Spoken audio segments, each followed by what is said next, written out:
ভাই আমার আগের একটা ভিডিওতে একজন কমেন্ট করেছে তুই একটা পাগল না, মানে ও জানলো কেমনে? তারপর বলো কি চলছে তোমাদের? আমার তো ভাই চলেই না, তার ভিতরে চলে এলো এক্সাম, এখন আর কি এগোচ্ছেই না। সো মানে সারা বছর একটা ওয়ার্ড পড়ি না, এখন একজন চলে এসছে এখনো পড়ি না। দেখলাম আর কি অনেকদিন হয়ে গেল কোনো ভিডিও দিচ্ছি না, আর এক্সাম জাস্ট আর কি শুরু হলো, একটা দিয়ে আসলাম। সো ভাবলাম এক্সাম শেষ হওয়ার আগে আগে একটা ভিডিও দেওয়া লাগবে, না হলে ইউটিউব থেকে বের করে দিবে। সো তারপর বলো আজকে কি করা যায়? তো আজকে চলো কিছু ইনস্টাগ্রামের র্যান্ডম টিকটক ভিডিওস দেখি, র্যান্ডম টিকটক ভিডিওস, ইনস্টাগ্রামের কিছু রিলস ভিডিও দেখি। চো আর ভাই ইনস্টাগ্রামের কথা কি বলবো, তোমরা তো জানোই এখন আর কি কয়দিন ধরে একটা ট্রেন্ড চলতেছে অভদ্র প্রেম, সবাই আর কি প্রেমে অভদ্র হয়ে যাচ্ছে, আর আমরা ভদ্রের মতো করে শুধু দেখছি। না মানে আমাদের তো আবার অভদ্র হওয়ার মতো মানুষটা নেই, অভদ্র হতে গেলে আর একজন অভদ্র মেয়ে লাগবে, আমি একা অভদ্র হয়ে কি করবো? সেই জন্য আর কি ভদ্র মতো খালি দেখতে হচ্ছে। অভদ্র প্রেম গেল, এখন আর কি এখনো যায়নি, ভালো করে যাচ্ছে। আর একটা নতুন ট্রেন্ড এসেছে যে এভাবে ভাই হাতটা নেয় নিয়ে ক্যামেরার সামনে এভাবে করে, আর তারপর আর মালের চোখ আসে এমনি ভিডিও বানাচ্ছে, ভাই বুড়ো দুড়ো সবাই বানাচ্ছে, আর আমরা আমরা শুধু ভদ্রর মতো করে দেখতেই হচ্ছে আমাদের, আমরা সিঙ্গেল। এখন আর কি কি বলবো ভাই, এভাবে যদি আমরা নিয়ে অন্যজনের মালের চোখ লাগিয়ে দিত তো ভাই ওর বয়ফ্রেন্ড পাঠিয়ে গেলাবে। ভাই এখন দেখছি ভাইরাল হতে গেলে একটা গার্লফ্রেন্ডের প্রয়োজন, না মানে গার্লফ্রেন্ডের সাথে অভদ্র হতে হবে, গার্লফ্রেন্ডের চোখ দেখাতে হবে, কত কিছু ভাই।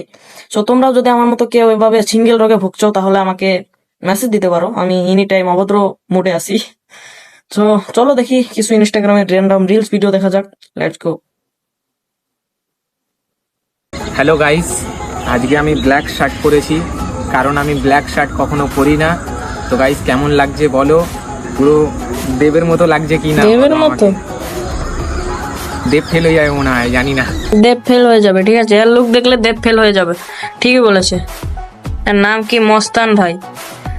এ তো মস্তান মানে হচ্ছে চুদির ভাই। দেবের মতো লাগছে, হ্যাঁ লাগছে। ভাগ্যিস দেখতে খারাপ, না হলে কত মানুষের রাতের ঘুম কেড়ে নিতাম। ঘুম কেড়ে নিতে হবে না, এমনিতে আমার ঘুম চলে গেছে এর হাসি দেখে। আচ্ছা তুমি কি তাকে এখনো ভালোবাসো? না। তার কথা কি এখনো মনে করো? না। সত্যি বলতেছো? না।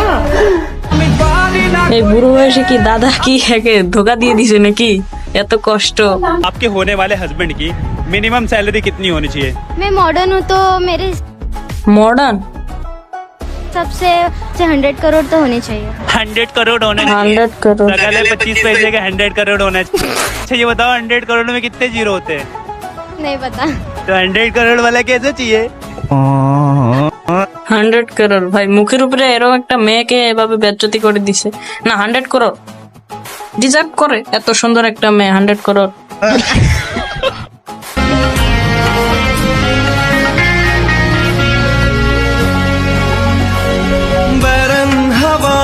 ভাই বুঝে সুঝে রিজেক্ট করিস কি? আর ভাই রিজেক্ট করব, কেউ প্রপোজই করে না, প্রপোজ করলে সে রিজেক্ট করব। বেঁচে থেকে লাভ কি বল, তোকে ছাড়া।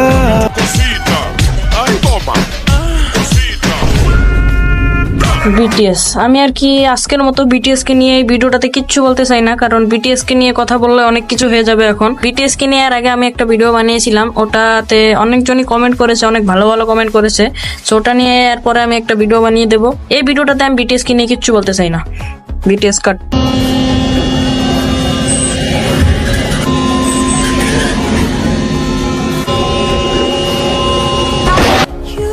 Are you okay?